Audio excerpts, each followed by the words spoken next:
You wake up Tuesday morning and you find them. 3 small red bites on your arm in a neat little row.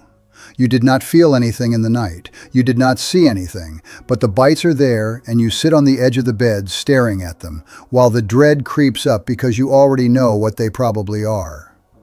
You go to the closet for the sheets and you pull back the mattress at the corner. And there, in the seam of the mattress where the fabric folds, is a small dark dot. You look closer. 2 more dots. A few flecks of what looks like dried blood, and then you see one.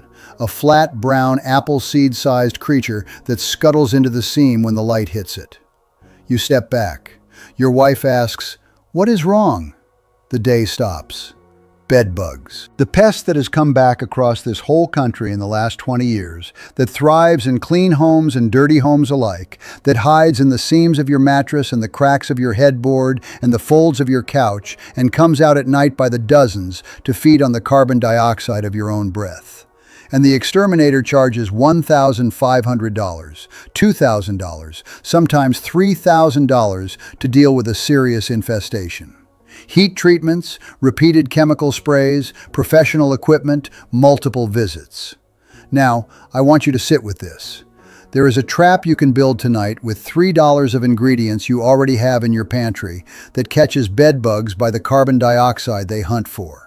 The university entomologists who study bedbugs ran a peer-reviewed study comparing this exact home trap to the commercial interceptors and the expensive industrial CO2 traps the pest control companies use. And the trap with yeast, sugar, and warm water caught just as many bedbugs as the expensive industrial traps. Real science, real research published in the Journal of Economic Entomology. Same chemistry the mosquito researchers in Africa used to study malaria. $3 tonight. We'll catch bedbugs while you sleep and tell you in the morning whether you have them and start cutting the population while a serious treatment plan comes together. My name is Amish Wisdom.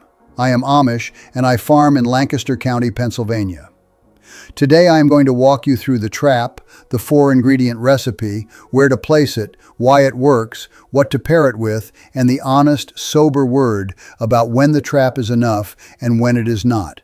Because bedbugs are the one household pest where I have to be very careful not to oversell what a homemade method can do.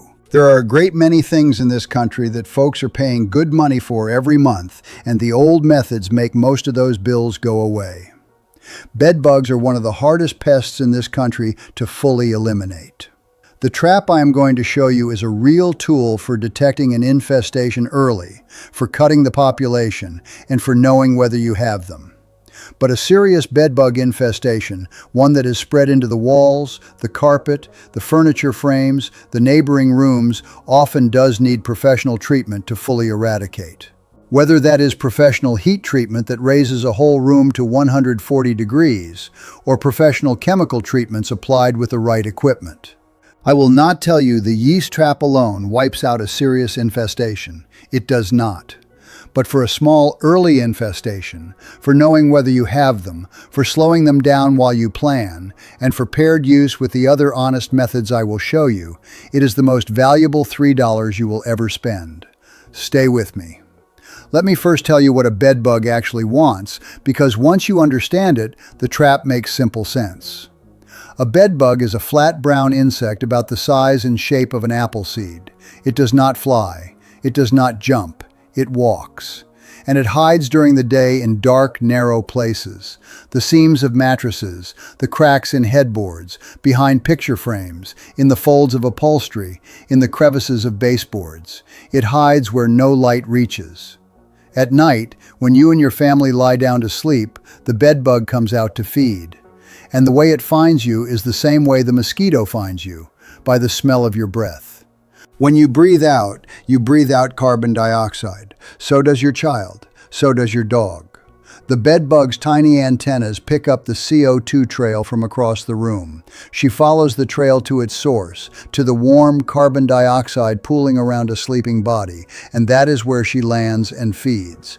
That is the whole game. Find the carbon dioxide, find the body, feed, hide before dawn. So, if you wanted to fool her, if you wanted to give the bedbug a different source of carbon dioxide to follow somewhere away from your bed into a trap she cannot climb out of, what you would need is a small container that releases carbon dioxide for hours during the night, surrounded by a slick surface she cannot climb back out of. And there is a kitchen thing that releases carbon dioxide for many hours from a few cents worth of ingredients: yeast. When you put yeast in warm water with sugar, the yeast eats the sugar and breathes out carbon dioxide as it does. The same gas you breathe out. The same gas the bedbug is hunting for. The bedbug walks toward your trap instead of toward your bed. She climbs up the outside of the trap.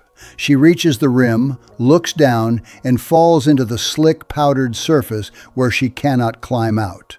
By morning, she is dead, and you have proof that you have bedbugs, and the population in your room has been cut.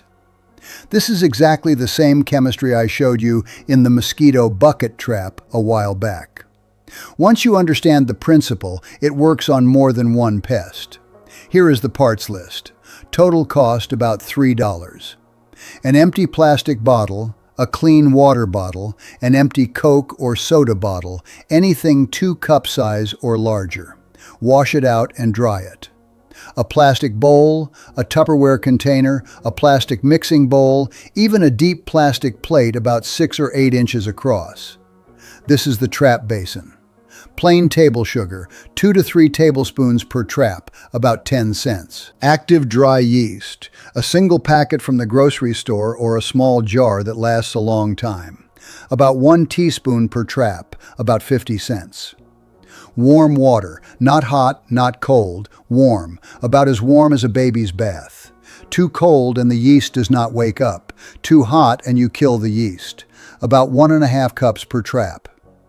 Plain unscented talcum powder or baby powder.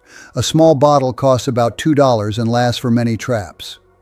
Masking tape or duct tape, a few inches. A small plastic bag, a sandwich bag, or a piece of plastic wrap.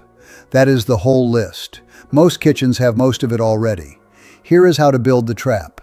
I will tell it slow. Step 1. Mix the carbon dioxide bottle. Take your empty plastic bottle. Pour in about 1.5 cups of warm water. Fill it about 2/3 of the way up, not all the way because the fermentation will produce foam that needs room to expand. Add 2 or 3 tablespoons of plain sugar. Swirl gently to dissolve. Then add 1 teaspoon of active dry yeast. Swirl gently again. Do not shake hard because shaking too hard can kill the yeast. Set it aside for 10 minutes. You will start to see tiny bubbles rising, and you may see a thin foam beginning to form at the top. That is the carbon dioxide being released. The bottle is now your CO2 source, and it will release CO2 for the next 24 to 36 hours before the yeast exhausts the sugar. Step 2. Prepare the trap basin. Take your plastic bowl. Wrap a strip of masking tape or duct tape around the outside of the bowl, the whole way around the outside, all the way up from the bottom to the rim.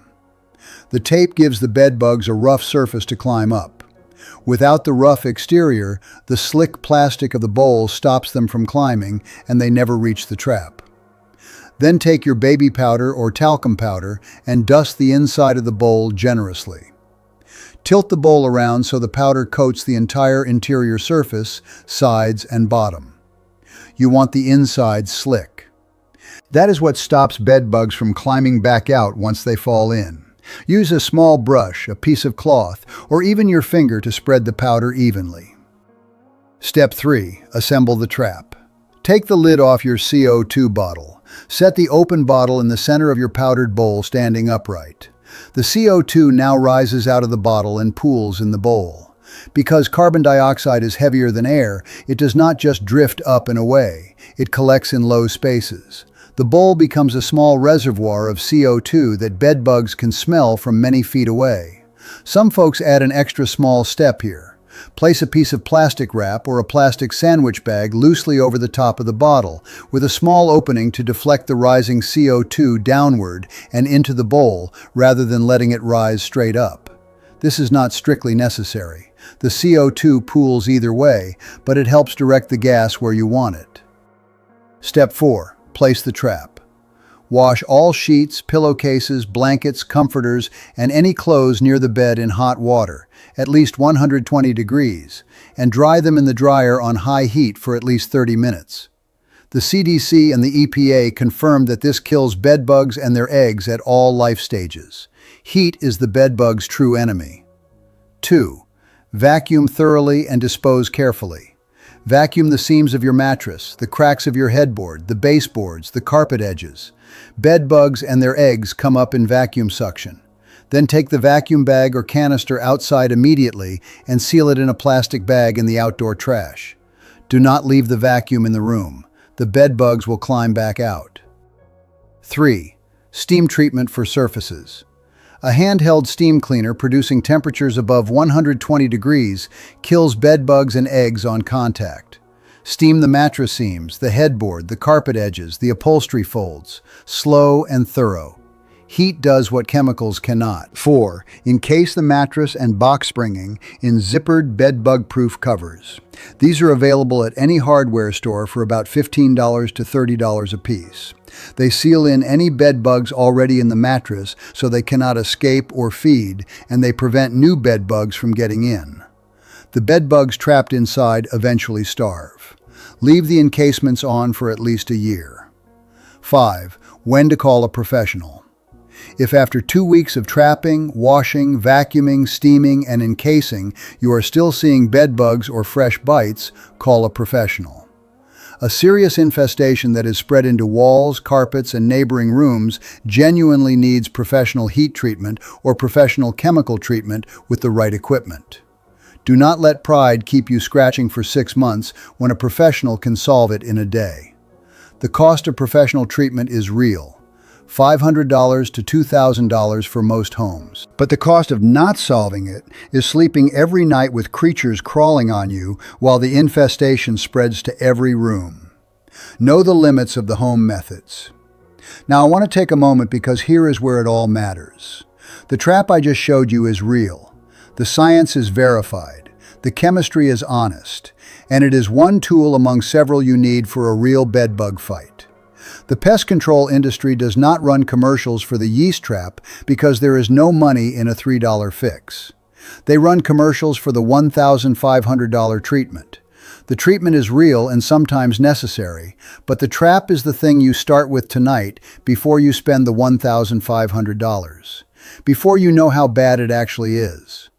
A bedbug infestation that is caught early, when you first see a bite, when you first find one bug, can sometimes be handled with the trap, plus the heat laundry, plus the steam, plus the encasement, plus careful vacuuming. That is the path I want you to know. And the trap is the thing that confirms it. No bedbugs in the trap after several nights of careful trapping means you probably do not have an infestation and you can stop worrying. Bedbugs in the trap means you do, and now you have a starting point, a known location, a known severity, and the beginning of a plan. That is the difference between fear and a fight you can manage. So here is what I want you to do tonight. If you suspect bedbugs in your home, or if you want a cheap insurance check just to know, build one of these traps. $3 in pantry ingredients, 15 minutes of work. Set it up next to the bed before you go to sleep elsewhere for the night. In the morning, check the bowl. If there are bedbugs in the powder, you have your answer. If there are none after several nights of trapping with the trap properly placed and the room undisturbed, you probably do not have an infestation. If the trap catches bedbugs, start the full plan. Hot wash all bedding, vacuum every seam and crack, steam treat all soft surfaces, enase the mattress and box spring, keep running fresh traps, and call a professional if you do not see real progress within 2 weeks. Treat the alcohol spray with the fire respect it deserves. Tell me in the comments below, have you ever fought bedbugs? And if so, what worked for you and what did not? And what part of the country are you in? Because bedbug populations vary across the country. And the more of you who share your stories, the more all of us learn. I read every single one. Next time, since we have been speaking of how heat is the bedbug's true enemy, I am going to show you the old way my people built the bedrooms themselves. The wood choices, the simple iron frame beds, the lime-washed walls, and the small construction habits that mean a house in this country once went generations without a single bedbug because the place was built against them. It is the natural next step after today.